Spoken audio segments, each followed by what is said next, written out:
நமக்குன்னு ஒரு இடம் இருக்கணும்னு உள்ளுக்குள்ளே தோணிடுச்சு. அடுத்த 1 ஹவர்க்குள்ள ஒருத்தர் வந்து ஒரு வீடு காட்டுறாங்க. அது புதுசாக ரெனோவேட் பண்ணியிருக்காங்க. Ground floor, first floor, second floor அப்படின்னு சொல்லிட்டு. அது அவங்க ரெண்ட்டுக்கு கொடுக்கணும்னு நினச்சிட்டு இருந்தாங்க. 3 இயர்ஸாக வெயிட் பண்ணிட்டு இருக்காங்க. எத்தனையோ பேர் வந்து கேட்குறாங்க. ஏன்னா அது கமர்ஷியல் பிளேஸ் இல்லையா? ஒரு இடம் கூட காலியாக வச்சுக்க மாட்டாங்க. சம்பாதிக்கணும்னு தான் பார்த்துட்டு இருப்பாங்க. ஆனால் அவருக்கு வந்து அவங்க பையன் வந்து ஒரு கருத்து சொல்லியிருக்காரு.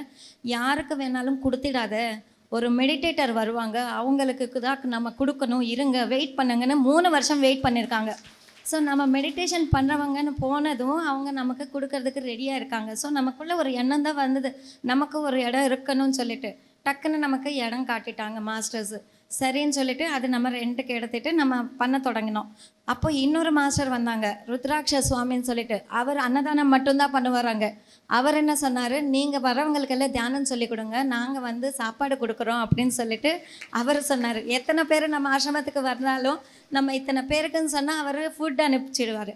1.5 மந்த் கண்டினியூஸாக அவர் நமக்கு அன்னதானம் பண்ணிகிட்டே இருந்தாங்க. ஆனால் அதுக்கப்புறமா அவர் ஃபுட்டில் வந்து கார்லிக் சேர்க்குறாரு. ஸோ நம்ம நிறைய வாட்டி சொல்லி பார்த்தாச்சு, கார்லிக்ன்றது சரியான உணவு கிடையாது, நீங்கள் ஸ்பிரிச்சுவல் பிளேஸில் பண்ணுறீங்கன்னு. ஆனால் அவங்களுக்கு வந்து அது தெரியல.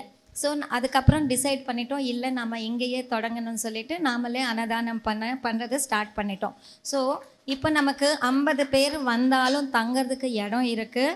அண்ட் அக்னிலிங்கம், அந்த மௌனசுவாமி ஆசிரமமில் ஒரு சென்டர் இருக்குது, அக்னிலிங்கத்துக்கு ஒட்டியே அது. அங்கேயும் மெடிடேஷன் சென்டர், பிரமிட்ஸ் எல்லாம் இன்ஸ்டால் பண்ணியிருக்கோம். அண்ட் அதுவும் இல்லாமல் இப்போது நமக்கு ரமணாசிரமத்துலேருந்து 200 மீட்டர் வாக்கபிள் டிஸ்டன்ஸில் அந்த வீடு நமக்கு கிடச்சிருக்கு. அங்கே ஒரு மெடிடேஷன் ரூம் இருக்குது, தங்கிறதுக்கு இடம் இருக்குது, அன்னதானமும் நடக்கும். டெய்லி மத்தியானம் வந்து ஒரு 200 பேருக்கு நம்ம அன்னதானம் பண்ணிட்டு இருக்கிறோம். அது எல்லாமே மார்னிங் அண்ட் நைட்டு மட்டும் நம்மக்கிட்ட தங்குறவங்களுக்கு மட்டும் பண்ணிட்டு இருக்கோம். ஆனால் அங்கே போன உடனே ஒரு ஜெகதீஷ் சாருக்கு ஒரு இது என்ன வந்ததுன்னா, இன்ட்யூஷன் மெசேஜ் என்ன வந்ததுன்னா, அஷ்டலிங்கங்கள் அப்படின்னு இருக்குது அந்த கிரிவலம் ரோட்டில். அந்த அஷ்டலிங்கங்கள்கிட்டையும் 8 சென்டர்ஸ் நமக்கு இருக்கணும், மெடிடேஷன் சென்டர்ஸ் இருக்கணும்னு அவருக்கு இன்ட்யூஷனில் வந்தது.